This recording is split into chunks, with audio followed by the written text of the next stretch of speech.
In today's video, I'll show you how to add polls to your Discord server using the CarlGG bot. First, navigate to carl.gg and log in with your Discord account.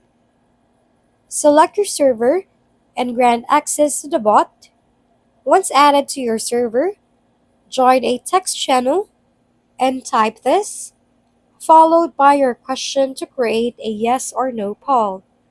Alternatively, use this, followed by your question, hit tab, and add choices, separated by commas, for a multiple choice poll. Thank you for watching.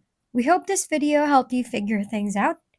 If we've been helpful, kindly give us a thumbs up, and don't forget to hit the subscribe and bell button for more contents.